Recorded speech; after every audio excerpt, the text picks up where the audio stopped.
I'm gonna hold your hand when I say this. If you're in debt, you should not be going to Disney World. I was talking to a coworker recently about how I wanted to do a Disney cruise after I got out of debt. He told me, just put it on Affirm. How much does it actually cost for a family to spend a full week at Disney World? Alright, so today we're going to be going over the insane cost of going to Disney in 2026 and how many people are going into debt to do so. I really don't know if there's a ceiling to Disney raising prices because it seems like people are willing to pay any amount just to have a vacation at the parks. Some of the numbers we're going to see today are absolutely ridiculous. We have a ton of stuff to go over today along with comments from you guys from previous videos, so if you want to be featured on a future video, leave in the comments down below. Let's start off with some price breakdowns. How much does it actually cost for a family to spend a full week at Disney World? For these calculations, we're doing a week in the middle of June with a family of 4, 2 adults and 2 kids that are ages 6 and 10 that are going to be staying at a moderate resort. A standard view room at Disney's Caribbean Beach Resort is going to run you around $300 a night, which comes out to $2,025 for the week. We got to add on park tickets. For this scenario, we're going to use a 4-day park hopper ticket, which is going to add a whopping $2,898 to the total package cost. Now, we all know that the next most expensive part of any vacation is the food. To make this simple, I've added the table service dining plan to this vacation package, which is going to add $1,944 to the total cost. But it doesn't stop there. We also got to account for the merchandise. Now, I know this is very subjective to each family, but for this scenario, we're going to say that each member of the family spends about $100 on merch, which adds another $400 onto that total. And one last vacation add-on is lightning lanes. Let's say this family just wants multipass for one day at Magic Kingdom, which is going to run them around $30 per person and $120 to the total package cost. Now for the grand vacation total for a week at Disney World with a family of 4, it comes out to $7,387. And to be honest, that's pretty light compared to what we're going to see, $1,000 a day. And we got a comment from you guys right here. I wonder how many of these people would still go to Disney if they can't post their trip on any social media. They make a very good point because there is so much content on social media talking about Disney vacations. But if you thought the last clip was bad, that was nothing compared to what we're about to see. So here's how much we spent at Disney day 2 of 5.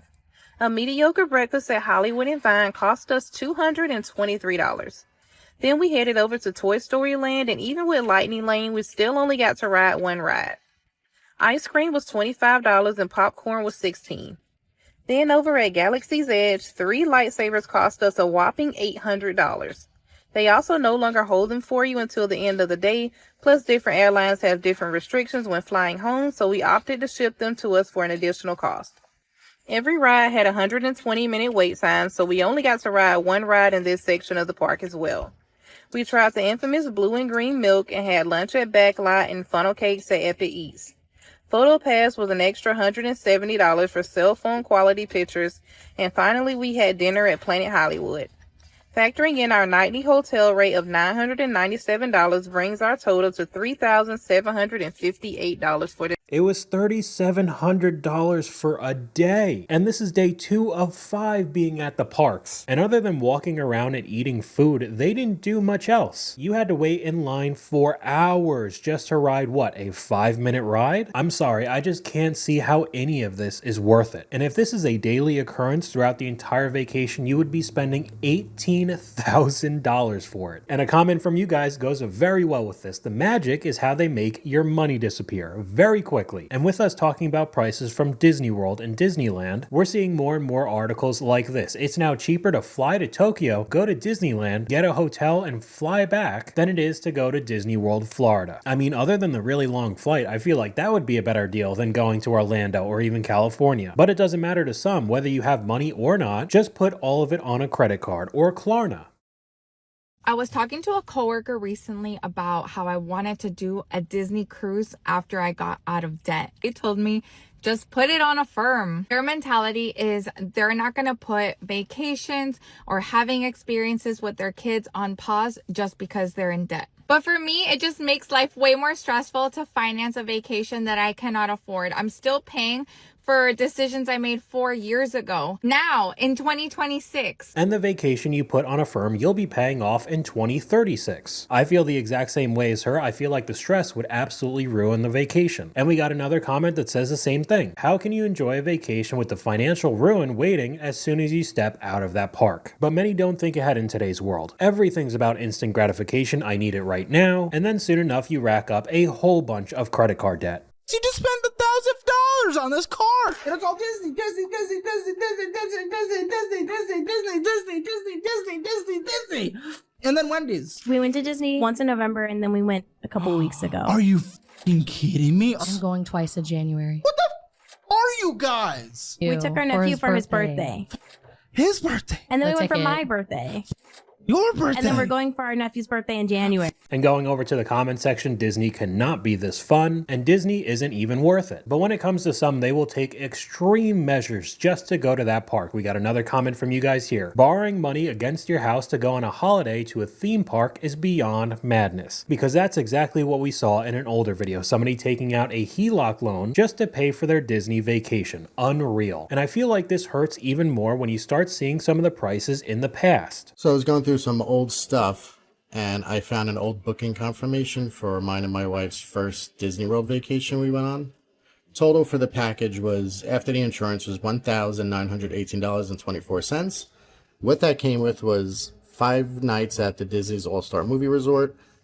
That included the 5-day park hopper ticket, and also came with the Magic Your Way Plus dining. What that was, 1 quick service meal, 1 sit-down meal. And I also had a 3-day car rental. So back in 2011, that vacation cost $1,918 after tax and insurance. So I was curious to see how much the same exact vacation would cost now. So I went on the Disney World website and I booked it the same exact way. I picked the same resort, same room type, added the 5-day park hopper ticket, selected the same dining plan, and added the same car rental option. And after the insurance, the same trip comes to $4,222.77. Also keep in mind that back on my first trip, you did not have to pay for the lightning lane. So the Disney World vacation has more than doubled since my first one. And adjusted for inflation, that trip today should cost around $2,800. But it doesn't, it costs way more than that. My pay hasn't doubled since 2011. Disney is greedy, we need to be angry, but people still keep showing up. And the creator added to this, Disney's profits have went up 5x since that time as well. I mean, we even have some clips like this that are just crazy. Disney's so expensive, they're smuggling kids in. I don't think I have to tell you how insane that is to see. I wouldn't doubt somebody at Disney would get a hold of this video, and now they're going to start checking strollers as well. They want to get every last dime out of you. This Mickey ice cream bar would have cost $2.75 at Disney World in 2009. With inflation, that bar would cost $4.22 today, but the price has more than doubled to $6.50. And it's not just the price of ice cream. Basic Mickey ears are up 67%. And the Mickey pretzel is up 118%.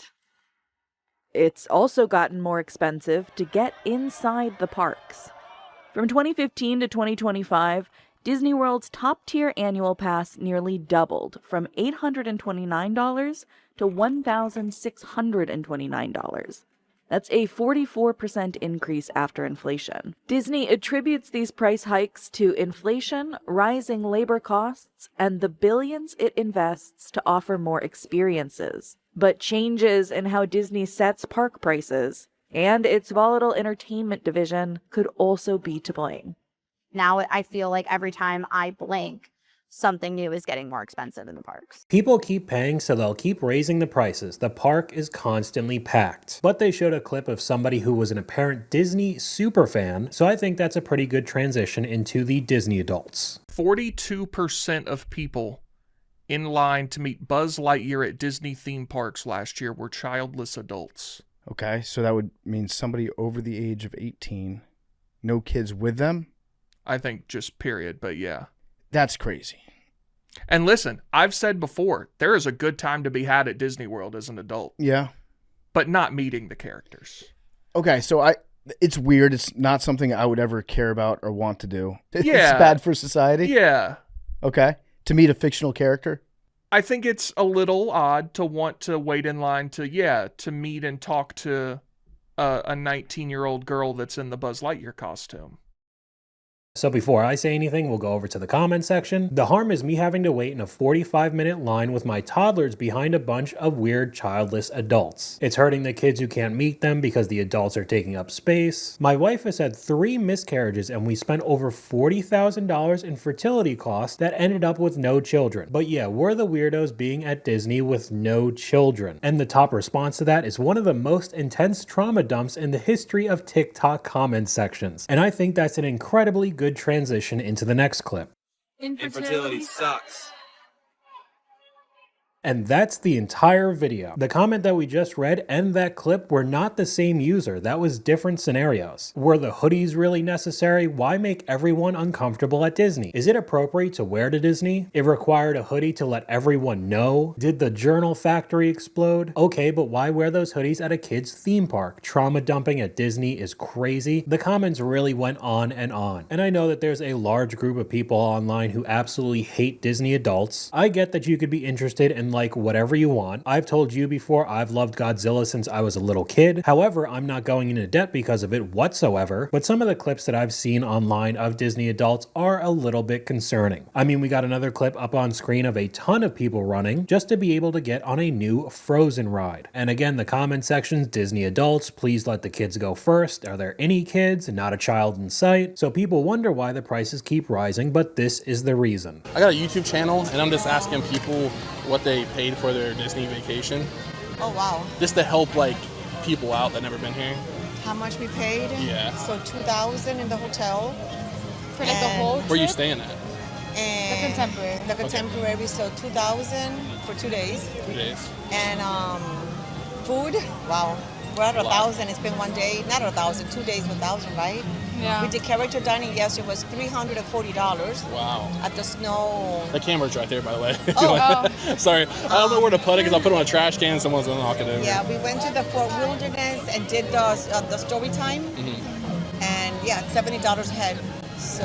What do you think the total of your whole vacation would be? At the end? Yeah. Today we have character dining. Tomorrow we have character dining.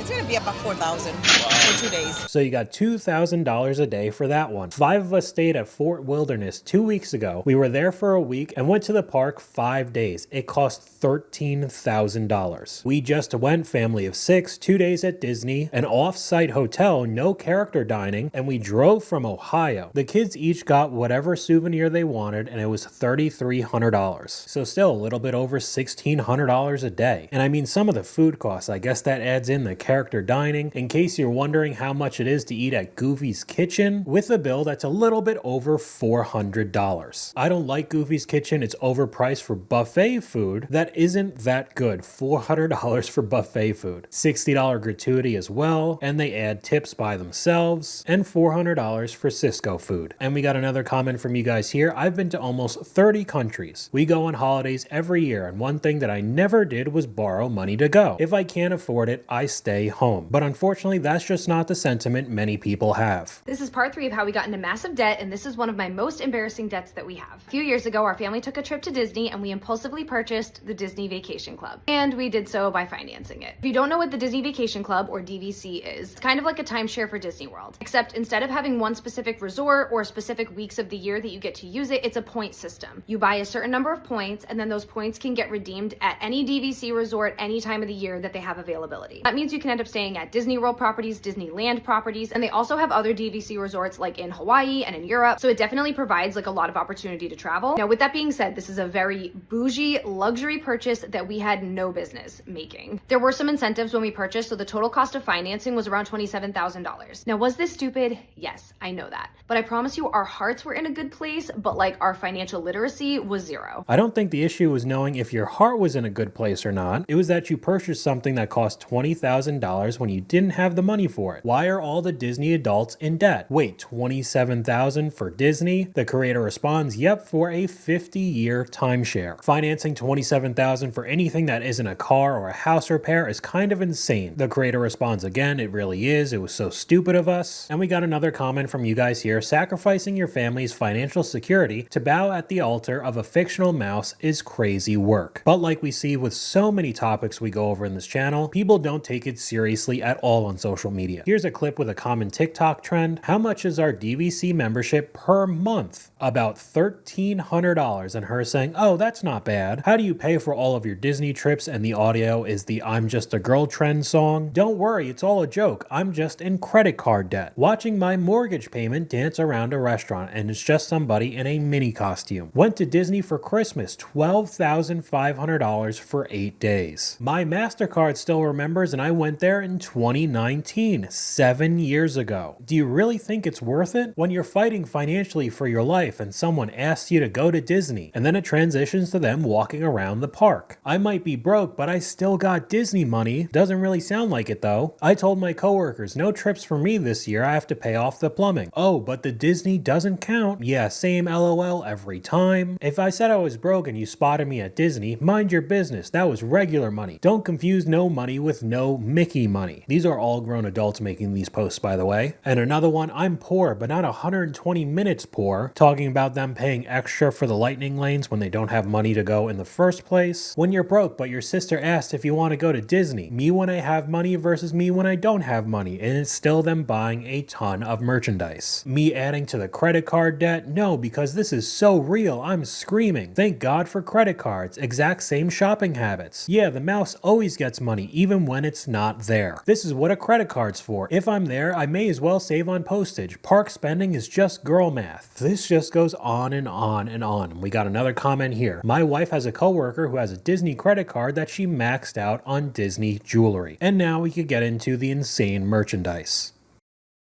I love stuff.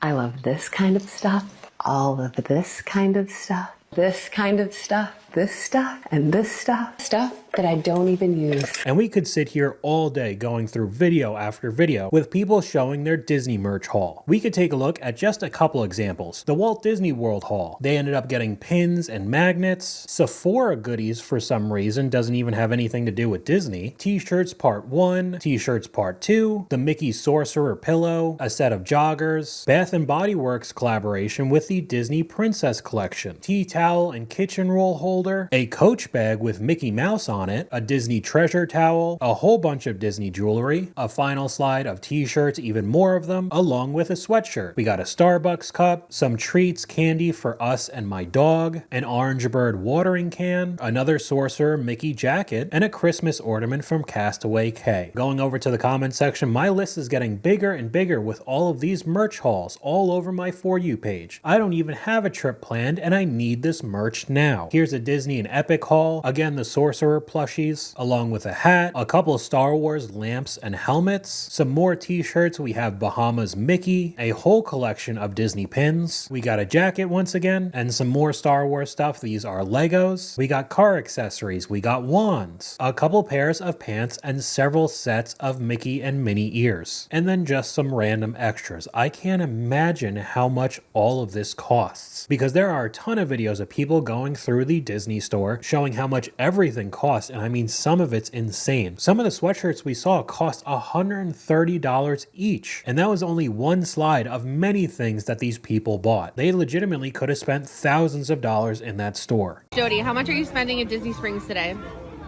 $50. How much did you end up spending? $71. So pretty good. How much are you spending at Disney Springs today? $75. We're just trying to stay on budget. How much did you end up spending? $86. Under budget. A little over. How much money are you spending today at Disney Springs? $60. You sure about that? Yeah. How much did you end up spending at Disney Springs? $205. I feel great. I got some good guys. Now, this example wasn't too crazy. We have seen previous clips that are way worse, but it just goes to show how easily over budget everybody goes when they're at the park. I had a mimosa flight at one of the breakfast places in Disney, and then we went to Disney Springs. I spent over $1,000. If you can guess how much we spent in 8 hours at Disneyland as a family of 5. Our first purchase, and obviously the biggest, is going to be our tickets for 2 adult tickets and 2 kid park hopper tickets. 1 kid is free. It cost us $1,112. This included our Lightning Lane multi-pass, but it did not include the single passes. We got 3 single passes for Rise of the Resistance at $29 each and 3 for Radiator Spring Racers at $23 each for a total of $156. Parking was $40, and then we rented a double stroller for $36. We got lunch and a couple snacks in the park. In Bay 7, we spent $77.21, and for some blue milk, we spent $29.07. Cheesy garlic bread and water for $17.49, and kid got an ice cream cone for $20.34, making our food total $144.11. Expense, each kid got a souvenir. This Oswald plush was $32.69, and we had 2 sets for $43.59 total, and a car not pictured for $13.07, making our souvenir total $132.94. Brings our grand total for 8 hours at Disneyland $1,621.05. So you're paying about $200 an hour to be there. That just seems absolutely insane to me. And there are basically an unlimited amount of examples of people showing how much they spent in a day, in a few hours, maybe a whole week. But I think you guys get the gist and see how crazy all of this has gotten. But that's all I got for you guys today. Let me know what you guys think in the comments down below. YouTube thinks you'll like this video popping up on screen right now. But hopefully you guys enjoyed this video. If you did, please leave a like, and I'll talk to you guys later.